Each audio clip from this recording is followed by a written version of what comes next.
అదే చెప్పండి మైక్లో కూడా 2-3 సార్లు ఇంకొస్తా లేరని చూస్తున్నా. ఈ సౌండ్లా పబ్లిక్లో వినబడతలేదు చెల్లె, వస్తారు చూసుకొని వస్తారు, నీకురేం పడకు. నువ్వు వేడికెళ్ళి మంచిరాలు ఉండొచ్చు. నా బిడ్డ పొద్దుగాల 6 గంటలకు తప్పిపోయింది.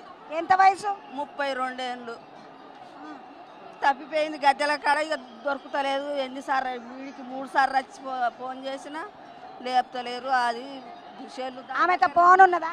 నాది ఆమె దగ్గరనే ఉన్నాయి ఫోన్లు, పైసలు ఆమె దగ్గరనే ఉన్నాయి. ఇప్పుడు ఆమె తప్పిపోయినట్ట నువ్వు తప్పిపోయినట్ట? ఆమె తప్పిపోయింది, నేను తప్పిపోలే. నేను ఎప్పటికి వచ్చేదాన్ని కదా, ఆమె కొత్తగా వచ్చింది రాయంబడి. నా బిడ్డ తప్పిపోయింది.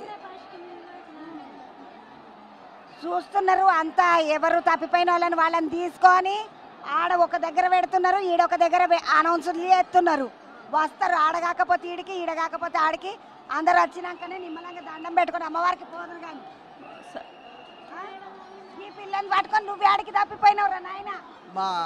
మా వైఫ్ వాళ్ళు ముంగడు వెళ్ళిపోయారు. ఆ క్రౌడ్లో నేను వెళ్ళలేక, పాప ఉంది కదా, వాళ్ళని ముందెళ్ళమన్నా కొంచెం ఫ్రీ అయినాక నేను వెళ్దామని గాలి కోసం ఇక్కడ పైకి వచ్చింది.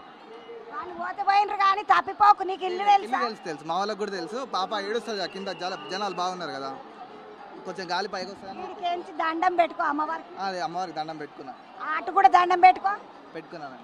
అమ్మ ఇగో వచ్చి గద్దెల మీద ఉంది, చుట్టుముట్ట అంతా జనాలు బాగున్నారు. నువ్వేం పీకిరి పడకు, దిగి దండం పెట్టుకోవాలని. నిమ్మలంగా చిన్నదాన్ని తీసుకొని ఇంటికి దండం పెట్టుకో మంచిగా అమ్మవారికి. వాళ్ళ అమ్మ కావాలనేమో పాపం బిడ్డ. ఇట్లా తప్పిపోయిన వాళ్ళు అందరు ఈడు ఉన్నారు. దగ్గర 600 మంది ఈ ఒక్కరోజే తప్పిపోయినరంట. తప్పిపోయిన వాళ్ళ అందరూ మళ్ళీ ఎవరింటికి వాళ్ళు పోతున్నారు. ఒకరు ఇద్దరు, రోజుకు ఒకరు ఇద్దరు, అట్లా 2-3. ఇంకా ఆడనే పోలీసు క్యాంపులు ఉన్నారంట. నీ పేరేంద్రా? సంపత్. ఏ ఊరికేం చచ్చినావు? ఉప్పల్, హైదరాబాద్ ఓన్వి. ఇప్పుడు ఎవరు తప్పిపోయారు? మీ అమ్మోళ్ళ?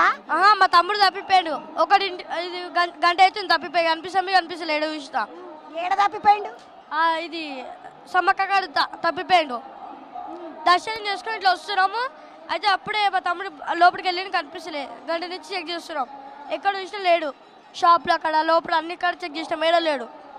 పాపం వీళ్ళ తమ్ముడు తప్పిపోయిండు అంటే ఉప్పలోడు అంట. వీడు ఏ తరగతిరా? నేనా 3వ తరగతి. వీడు 3వ తరగతికే 3 చీరల నీళ్ళు తాగిపిస్తున్నాడు పబ్లిక్కి. ఇట్లా ఉండాలి పిల్లలని, ఇట్లా తయారు చేయండి. వాడు వచ్చిండు 3వ తరగతోడు. ఇక ధైర్యం కూడా వస్తాడు. వాడే చూసుకుంటా తిరుగుండి దొరుకుతాడు. ఇంకొక గుండుగాడే కదా వాడికి. ఇట్లా ఏడ నీకు మీ ఇల్లేలో ఏడనో తెలుసా? తెలుసు. వానికి తెలుసా? తెలుసు. వాడు చిన్నోడా? 10 years 10. ఇప్పుడు నువ్వెంత? 11. వీడు 11, వాడు 10 ఏళ్ళోడు తప్పిపోయింది. వానికి ఇల్లు తెలిస్తే ఇంటికాడికి వస్తాడేమో చూడండి. గంట అవుతుంది, వాళ్ళు ఎప్పుడో గంట కన్నా ముందే వచ్చేటాడు. అయితే ఇంకా గంట అవుతుంది, ఇంకా రాలేదు.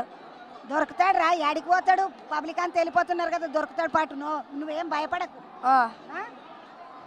సంపత్ గాడు ఉప్పలికెంచి వచ్చిన చిన్నోడు కనిపిస్తలేడు అంటే వాళ్ళు కూడా తప్పిపోయినరని. వచ్చిన వాళ్ళు వచ్చినట్టు పిల్లలను, మీ తల్లిదండ్రులను, పెద్దోళ్ళను, ముసలోళ్ళను దగ్గర పెట్టుకోండి.